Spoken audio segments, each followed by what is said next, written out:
मेरा नाम रवि कुमार शर्मा। मेरे चैनल आर के स्टडी क्लासेस में आपका स्वागत है। आज हम फिजिक्स में दो बुकें चलती हैं, बुक्स चलती हैं, तो सेकंड बुक भाग दो को पढ़ेंगे। भाग एक में हम 4 चैप्टर एनसीईआरटी के 2 चैप्टर और वैसे 4 चैप्टर कंप्लीट कर चुके हैं विद न्यूमेरिकल। यदि आपको देखना है तो मेरे प्लेलिस्ट में जाकर आप देख सकते हैं। तो भौतिक विज्ञान भाग 2 में 5 यूनिट हैं।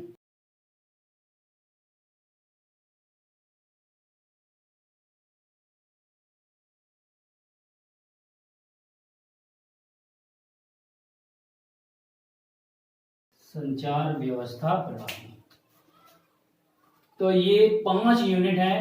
पहली यूनिट है प्रकाश की, ठीक। दूसरी यूनिट द्रव्य तथा विकिरणों की दोहित प्रकृति। तीसरी यूनिट है परमाणु तथा नाभिक और चौथी है इलेक्ट्रॉनिक युक्तियां। 5वीं यूनिट है संचार व्यवस्था प्रणाली, ठीक। ये भौतिक विज्ञान की दूसरी किताब है, भाग 2, ठीक। भाग 1 में 5 यूनिट थी, 5 यूनिट इसमें। तो आज हम पहली यूनिट ये प्रकाशिकी का अध्ययन करेंगे, प्रकाशिकी को पढ़ेंगे। पहली यूनिट है, देखो प्रकाशिकी में हम क्या करते हैं, इसको प्रकाशिकी में प्रकाश से संबंधित घटनाओं का, प्रकाश का और प्रकाश संबंधी घटनाओं का हम अध्ययन करते हैं, उसे हम कहते हैं प्रकाशिकी कहलाती है। इसको देखो हम लिख कैसे सकते हैं, लिखते हैं परिभाषा इसकी।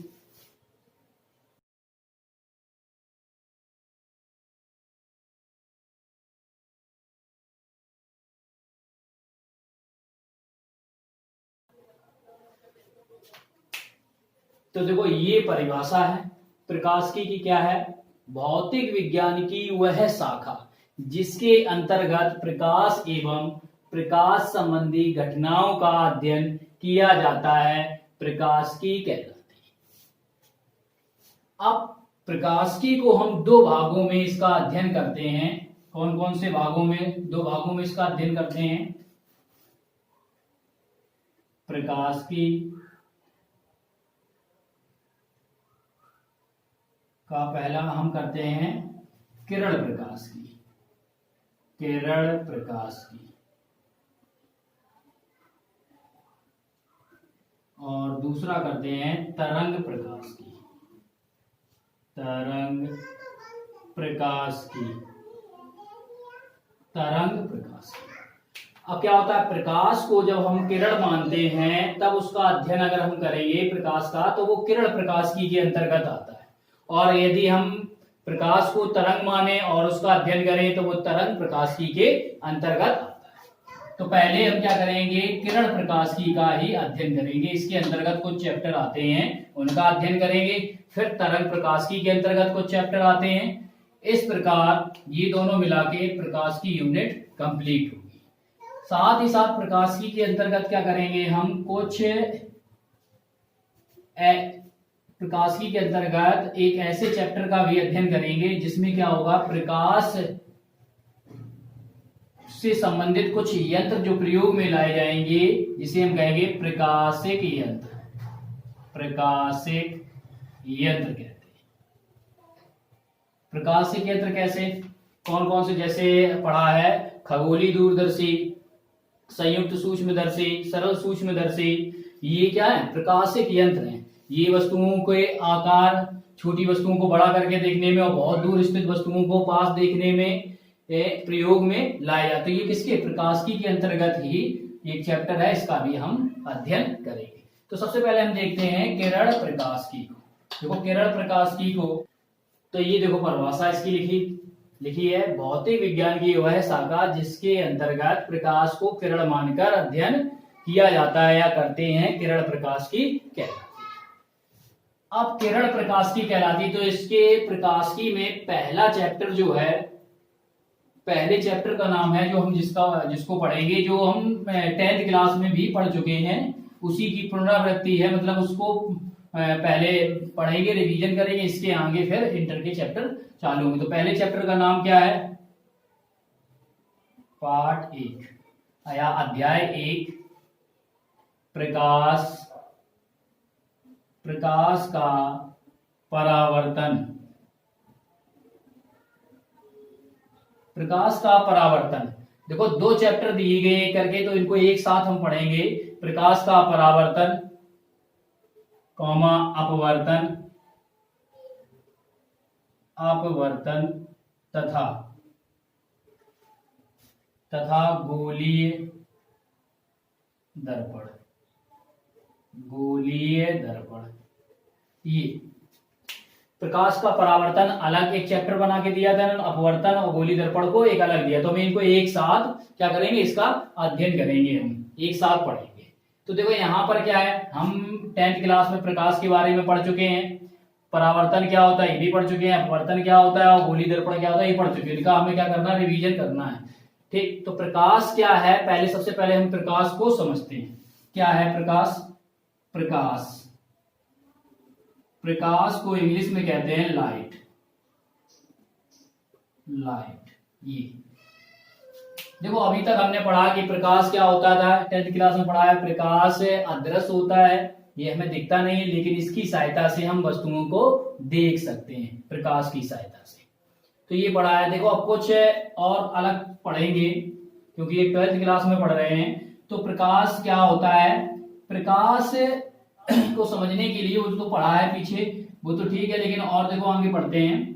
तो प्रकाश क्या होता है, प्रकाश जो है यह एक विद्युत चुंबकीय तरंग है, विद्युत चुंबकीय तरंग है।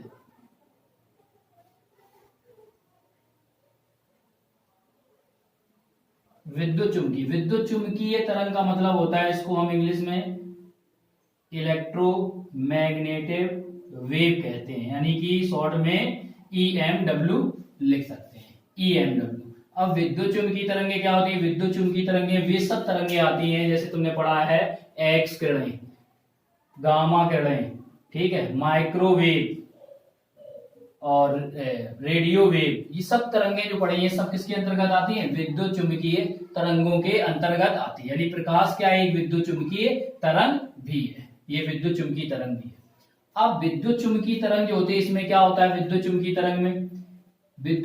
तरंग में कुछ इसके कुछ भाग को हम देख सकते हैं, ठीक है, कुछ बहुत ही कम भाग होता है जिसको हम देख सकते हैं। तो जिस भाग को हम देख सकते हैं उसे हम क्या कहते हैं, दृश्य प्रकाश कहते हैं। क्या कहते हैं, जिसको हम देख सकते हैं दृश्य भाग कहते हैं। कौन से भाग को देख सकते हैं, जिस भाग को हम देख सकते हैं वो भाग क्या होता है, VIGYOR,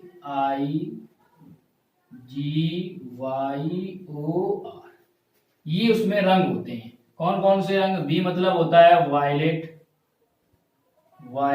E मतलब होता है इंडिगो, और ये होता है ब्लू, ये ग्रीन, और ये येलो, ऑरेंज, रेड। इस भाग को हम, प्रकाश के जिस भाग को हम देख सकते हैं उसे हम क्या कहते हैं, दृश्य भाग कहते हैं। ये भी भाग होता है, देखो इसमें। तो दृश्य भाग को जो देखते हैं, इसकी तरंग दैर्ध्य क्या होती है, इस भाग की तरंग दैर्ध्य बनती है जाके, ये लिखी जाती है, ये जो वायलेट होता है, ये वायलेट रंग, इसकी तरंग दैर्ध्य जो होती है, इस भाग की तरंग दैर्ध्य 3500 एंगस्ट्रॉम, वो भी क्या लगभग, ठीक। और इसकी क्या होती है तरंग दैर्ध्य, लगभग 7500 एंगस्ट्रॉम। एंगस्ट्रॉम का मतलब क्या होता है, पढ़ चुके हो 11th क्लास में, एक एंगस्ट्रॉम बराबर 10⁻⁻10 मीटर, ये होता है। तो देखो हम प्रकाश के बारे में पढ़ रहे हैं। प्रकाश क्या है, प्रकाश एक विद्युत चुंबकीय तरंग है, और प्रकाश विद्युत चुंबकीय तरंग में कुछ ऐसा भाग होता है जिसे हम देख सकते हैं, जिसे दृश्य भाग कहते हैं। उसमें क्या होता है, उसमें ये वायलेट कलर जो होता है, बैगनी, उसकी तरंग दैर्ध्य लगभग 3500 एंगस्ट्रॉम, और ये होता है रेड, जिसकी तरंग दैर्ध्य लगभग कितनी होती है, 7500 एंगस्ट्रॉम होती है। इस रंग इनके और इनके बीच में तरंग दैर्ध्य, रंगों की तरंग दैर्ध्य होती है। तो हम एक बात यहां पर लिख सकते हैं कि प्रकाश की जो तरंग दैर्ध्य होती है क्या होती है, लिख सकते हैं इसकी तरंग दैर्ध्य, इसकी तरंग दैर्ध्य, इसकी तरंग दैर्ध्य लगभग 3500 एंगस्ट्रॉम से कितनी होती है, 7500 एंगस्ट्रॉम होती है। कुछ किताबों में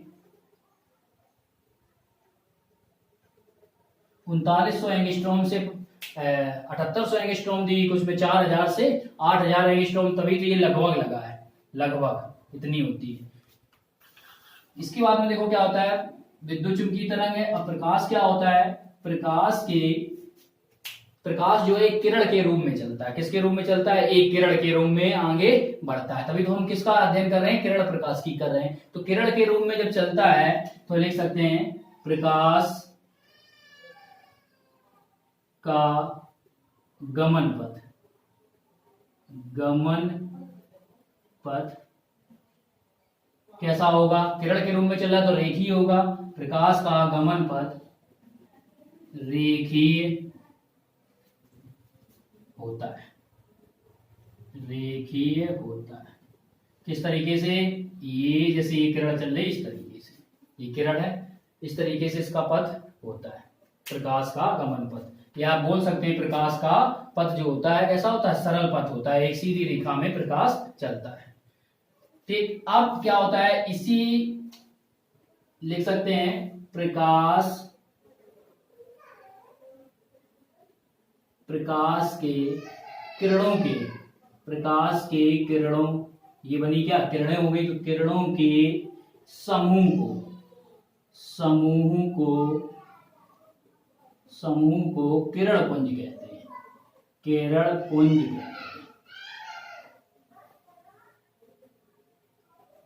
कहते हैं। अब किरण पुंज कैसे, जैसे एक ये किरण गई, ठीक, एक दूसरी ये किरण गई, ये तीसरी गई, इस तरीके से किरणों के इस समूह को पूरे को हम क्या कहते हैं, इसी को कहते हैं किरण पुंज, किरण पुंज कहते हैं। अब प्रकाश जो है, प्रकाश जब गमन करता है, चलता है, तो प्रकाश की क्या होता है, कुछ वेग होता है। प्रकाश का कुछ क्या होता है, वेग होता है। किसी वेग से प्रकाश क्या करता है, गमन करता है। क्या वेग होता है इसका वेग क्या होता है, देखो वेग को समझते हैं। वेग को समझने के लिए पहले देखो इसका एक और पॉइंट समझ लेते हैं। क्या होता है, प्रकाश के संचरण के लिए, संचरण मतलब होता है चलने, प्रकाश के संचरण के लिए माध्यम की आवश्यकता नहीं होती, आवश्यकता नहीं होती है। प्रकाश के चलने के लिए क्या होता है, माध्यम की आवश्यकता नहीं होती है। कैसे नहीं होती है, देखो ये एक सन है, सूर्य, और ये क्या है, ये अर्थ है, पृथ्वी है। सूर्य से पृथ्वी तक प्रकाश आता है, और सूर्य से पृथ्वी के बीच में क्या है, कुछ है, कुछ भी नहीं है, निर्वात है। तो देखो प्रकाश क्या हो रहा है, कुछ भी नहीं है, वहां पर भी क्या हो रहा है, चल रहा है। यानी सन से कहां तक, अर्थ तक आता है, पृथ्वी तक आता है चल के, यानी निर्वात में भी चल लेता है प्रकाश, निर्वात में भी चलता है। इसलिए लिखा है प्रकाश के संचरण के लिए माध्यम की आवश्यकता नहीं होती, क्योंकि कुछ भी नहीं है, उसमें भी चल रहा है, और माध्यम में भी चल सकता है। माध्यम जैसे हम बताते हैं, कुछ माध्यम लेते हैं, जैसे हमने सबसे पहले तो ले लिया निर्वात, दूसरा माध्यम ले लिया हमने वायु, फिर लेते हैं ठोस गैस। देखो निर्वात क्या है जानते हो, सन से अर्थ तक बीच में क्या है, जब सन से अर्थ में तक प्रकाश आता है तो उनके बीच क्या है, कुछ नहीं है, तो निर्वात है तो उसमें भी प्रकाश चलता है, ये निर्वात। वायु में भी प्रकाश चलता है, पृथ्वी पे आ गया और प्रकाश क्या हो रहा है, एक जगह से दूसरी जगह जाता है, तो क्या होता है, ये वायु हो गया। अब ठोस कैसे, ठोस जैसे कांच देखिए, कांच क्या होती है, पारदर्शी होती है, उसमें भी प्रकाश क्या होता है, देखो ठोस में भी चलता है। अब गैस क्या है, ये गैस है, यही वायु को हम समझ सकते हैं गैस। किसी गैस में जैसे ये क्या है, पृथ्वी पर कौन सी गैस पाई जाती है, सब नाइट्रोजन, ऑक्सीजन, कार्बन डाइऑक्साइड और अन्य गैसें पाई जाती हैं। तो उनमें भी क्या होता है, प्रकाश चलता है। तो ये इन माध्यमों में भी चल सकता है और निर्वात में भी चल रहा है। तो क्या है, प्रकाश के संचरण के लिए माध्यम की आवश्यकता नहीं होती, माध्यम में भी चल सकता है, माध्यम ना हो तब भी चल सकता है। अब जब प्रकाश चलता है तो इसकी चाल क्या होती है, देखो प्रकाश की, तो प्रकाश की चाल जो होती है निर्वात में, प्रकाश की चाल या प्रकाश का वेग, प्रकाश का वेग माध्यम पर निर्भर करता है। किस पे निर्भर करता है, माध्यम पर निर्भर करता है, निर्भर करता है। माध्यम पर किस प्रकार निर्भर करता है, अभी देखो जैसे हमने लिखा था ठोस, ठोस में उसकी चाल अलग होगी, निर्वात लिखा उसमें चाल अलग, गैस में उसकी चाल क्या है, अलग होगी, सभी में चाल अलग होगी, यानी कि माध्यम पर निर्भर कर रहा है। माध्यम पर निर्भर कर रहा है तो देखो सबसे पहले निर्वात में जान लेते हैं कितनी चाल होती है। प्रकाश का वेग या चाल, वेग निर्वात में 3 × 10⁸ मीटर पर सेकेंड ये होता है। या क्या होता है, इसको हम अगर किलोमीटर में चेंज करें और लिखें तो या 3 लाख किलोमीटर पर सेकेंड, मतलब 1 सेकंड में 3 लाख किलोमीटर की दूरी तय करता है। एक पलक झपकते ही 3 लाख किलोमीटर की दूरी तय कर सकता है, इतनी तेज प्रकाश चलता है, होता है। तब भी देखो सूर्य से पृथ्वी तक प्रकाश को आने में कितना समय लगता है, 8 मिनट 24 सेकंड, या लगभग 8, किसी किताब में 8 से 16 से दिया, 8 मिनट 16 सेकंड दिया गया है और 24 तक दिया गया है। ठीक है, लिखा है वो क्या होता है, पृथ्वी से सूर्य की जो दूरी है वो होती है उपसौर ऑफसौर, उसमें पढ़ा है सामाजिक विज्ञान में, उपसौर और ऑफसौर की स्थिति बनती है। तो इसके कारण पृथ्वी कभी क्या होती है, सन से दूर होती है, दूरी बढ़ जाती है, और कभी क्या होती है, कम होती है। तो उसके कारण ये टाइम क्या होता है, चेंज होता रहता है, इसलिए 8 मिनट 24 सेकंड लिखा है आपने। ठीक है, तो 8 मिनट 16 सेकंड भी लिखा, वो भी सही है। तो इतना समय लगता है कहां से, सूर्य से पृथ्वी तक आने में। बताओ 8 मिनट लगे और चाल कितनी है, 3 लाख किलोमीटर पर सेकंड। तो यानी पृथ्वी जो है सूर्य से काफी अधिक दूर है। अगर हम पास होते तो क्या होते, जीवन यापन पृथ्वी पर संभव नहीं होता, इसलिए बहुत अधिक दूरी पर है, हम समझ सकते हो उससे। लगभग कितने, 15 करोड़ किलोमीटर दूरी पर है। अब ये प्रकाश का वेग हो गया। देखो प्रकाश की तरंग दैर्घ्य हम समझ चुके हैं कितनी होती है, हमने लिखी है। इसके बाद देखो प्रकाश क्या होता है, जब प्रकाश क्या होता है, एक माध्यम से दूसरे माध्यम में जाता है, कुछ इस प्रतिक्रिया होती है, इसमें कुछ घटनाएं होती है। क्या होती है घटनाएं, देखो उनको समझते हैं। जैसे ये एक क्या है, ये एक कोई पृथककारी पृष्ठ है। पृथककारी क्यों कहा गया, देखो पृथककारी पृष्ठ, ठीक, पृथककारी इसलिए कहा गया, यहाँ का माध्यम जो है अलग है और यहाँ का माध्यम अलग है, दोनों जगह का माध्यम क्या है, अलग है, इसलिए पृथककारी, 2 माध्यमों में ये बांट रहा है, तो इसलिए पृथककारी पृष्ठ कहा गया। ठीक, अब ये क्या है, इस पे क्या देखते हैं, तो यहां से अगर कोई इस पर प्रकाश की किरण आपतित होती है, ये प्रकाश की किरण आपतित, अब ये जो प्रकाश जो आपतित होता है, इस प्रकाश को क्या कहते हैं, ये इन रंगों से मिलकर बना होता है। ये सारे रंग जो बने हैं ये इनसे बना होता है, इन्हीं को हम सबको क्या कहते हैं, ये जितने रंग बने हैं ये मिलकर इसे कहते हैं सफेद प्रकाश या श्वेत प्रकाश। श्वेत प्रकाश, यही प्रकाश क्या होता है, किसी वस्तु पर आपतित होता है। तो ये देखो, ये कोई श्वेत प्रकाश आपतित हो रहा है, तो ये क्या होगा, इसकी घटना क्या, या तो ये क्या हो जाएगा, इसी से ये इस तरीके से परावर्तित हो जाएगा उसी माध्यम में, क्या हो गया, लौट गया।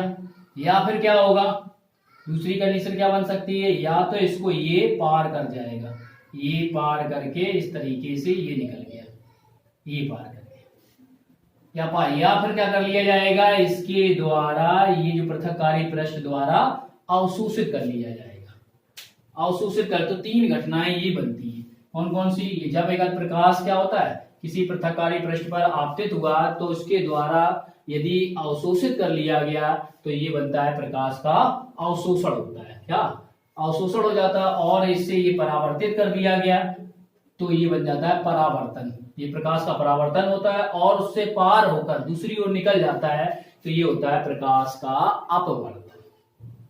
तो ये घटनाएं होती हैं प्रकाश में, और भी हैं घटनाएं जो प्रकाश में होती हैं। ये घटनाएं होती हैं जैसे व्यतिकरण, व्यतिकरण, विवर्तन, विवर्तन, ध्रुवण और प्रकाश वैद्युत प्रभाव, प्रकाश वैद्युत प्रभाव। ये घटनाएं और होती हैं, किसमें होती हैं, प्रकाश में ही होती है। ये हम चैप्टर वाइज आगे हमें दिए गए हैं तो इनका हम चैप्टर वाइज अध्ययन करेंगे, क्या होता है विवर्तन, विवर्तन, ध्रुवण, ये सब चैप्टर वाइज चैप्टर हैं, एक एक चैप्टर, तो इनको हम आगे अध्ययन करेंगे। तो ये अब प्रकाश क्या होता है, प्रकाश का वेग माध्यम पर निर्भर करता है। तो प्रकाश का वेग जो होता है निर्वात में तो ये होता है 3 लाख किलोमीटर पर सेकंड, लेकिन अगर वो कहा जाए तुमसे वायु में, तो वायु में लगभग यही हो जाता है, थोड़ा कम होता है, अंतर होता है यही। और ठोस में और द्रव में इनमें क्या होता है, बदलता है। किसके कारण बदलता है, ठोस द्रव जो लिए जाते हैं उनके अपवर्तनांक जो होते हैं, अपवर्तनांक के आधार पर क्या होता है, इसके वेग का निर्धारण किया जाता है। पूछा भी जाता है कि प्रकाश के वेग का निर्धारण होता है, ऑप्शन दे दिया हमने, उसके तरंग दैर्ध्य के कारण, माध्यम के अपवर्तनांक के कारण, ऐसे करके ऑप्शन देके विकल्प में क्वेश्चन भी बन जाते हैं। तो किसके कारण प्रकाश के वेग का निर्धारण होता है, माध्यम के अपवर्तनांक के कारण। तो ये थे प्रकाश के कुछ गुण और प्रकाश से जानकारी, प्रकाश की जानकारी। ठीक, अब देखो क्या है, चैप्टर का नाम था प्रकाश का परावर्तन, तो हम क्या करेंगे, आप प्रकाश के परावर्तन का अध्ययन करेंगे। तो देखो प्रकाश का परावर्तन, देखो प्रकाश का परावर्तन को की डेफिनेशन लिख सकते हैं, लिखा है जब प्रकाश किसी चिकने या पॉलिशदार सतह पर आपतित होता है तो वह उसी माध्यम में क्या हो जाता है, लौट जाता है। इस घटना को प्रकाश का परावर्तन कहते हैं। देखो इस चित्र से समझ सकते हैं कैसे, ये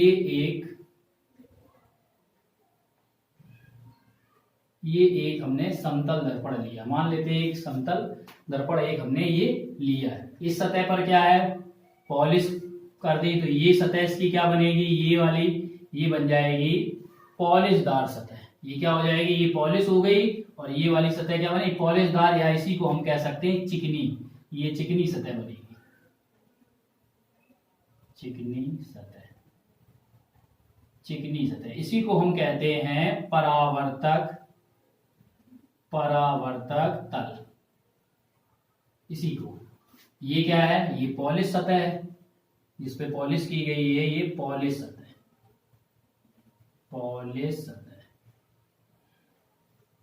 ये अब क्या होता है, प्रकाश किस पर आपतित होता है, जब प्रकाश किसी चिकने या पॉलिशदार ऊपर है सतह पर आपतित होता है तो वह उसी माध्यम में क्या हो जाता है, लौट जाता है। देखो किस प्रकार लौटता है, जैसे ये एक प्रकाश, श्वेत प्रकाश आपतित हुआ, जब आपतित हुआ इसी को तो हम कहते हैं आपतित किरण।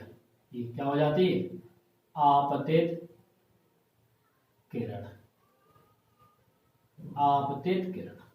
ठीक, ये जब आपतित होती है जिस बिंदु पे, उस बिंदु को हम कहते हैं आपतन बिंदु, आपतन बिंदु। इसको हमने एस से डिनोट किया। अब क्या होता है, इस पर एक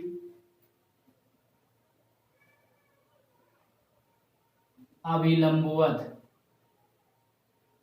रेखा खींची जाती है जिसे हम क्या कहते हैं, नॉर्मल, इसे हिंदी में कहते हैं अविलंब।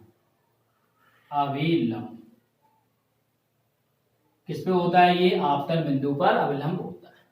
अब जब ये आपतित हो रही है जो किरण, क्या होती है, ये क्या इससे टकराकर क्या हो जाती है? वापस लौट जाती है उसी माध्यम में, जो ये माध्यम होगा उसी माध्यम में लौटती है। ये देखो इस तरीके से उसी माध्यम में लौट गई। जब लौटती है तो ये किरण बन जाती है परावर्तित।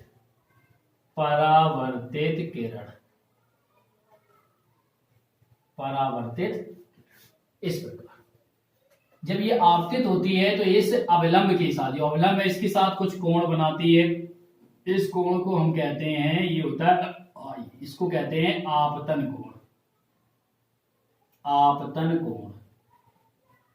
और जब ये इससे टकराकर इस आपतन बिंदु से ये जब परावर्तित होती है तो इसके साथ ये कोण बनाती है। ये होता है हमारा परावर्तन कोण। परावर्तन। ये तो देखो इसी से इसकी परिभाषा लिखी गई। क्या लिखी है? जब प्रकाश किसी चिकने, जब प्रकाश क्या होता है किसी चिकने या पॉलिशदार सतह पर आपतित होता है तो वह उसी माध्यम में लौट जाता है या परावर्तित हो जाता है। इस घटना को प्रकाश का परावर्तन कहते हैं। तो ये परिभाषा हुई। अब इसके बाद में क्या आता है? प्रकाश के परावर्तन के नियम होते हैं। देखो कुछ परावर्तन के नियम।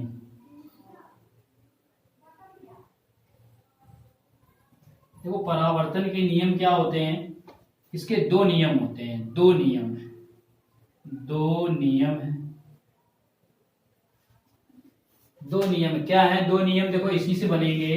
पहला नियम क्या बनता है? ये किरण कौन सी है? आ रही जो आपतित किरण, ये जो जा रही है कौन सी है? टकराकर इससे परावर्तित किरण। तो आपतित किरण और परावर्तित किरण आपतन बिंदु पर, ये आपतन बिंदु है, पर अविलंब, अविलंब तीनों एक ही तल में होते हैं। एक ही तल में कैसे होते हैं? एक ही तल में कैसे? जैसे ये बोर्ड बना है, ये बोर्ड बना है और ये कोई किरण इस पे आपतित हो रही है तो इस किरण का तल क्या होगा? ये बोर्ड होगा। तो यही किरण कैसी हो रही है? ये परावर्तित हो रही है, इसका भी तल क्या होगा? यही बोर्ड होगा। ये अवलंब भी इस पे डाला गया है।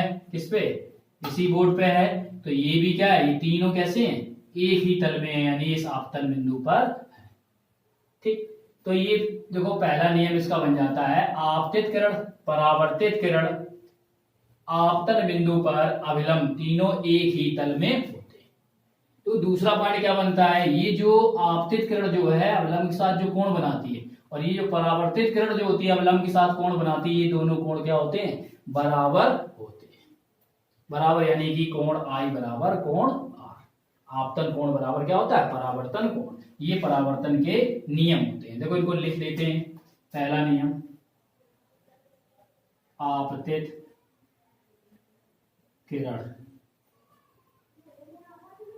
कॉमा परावर्तित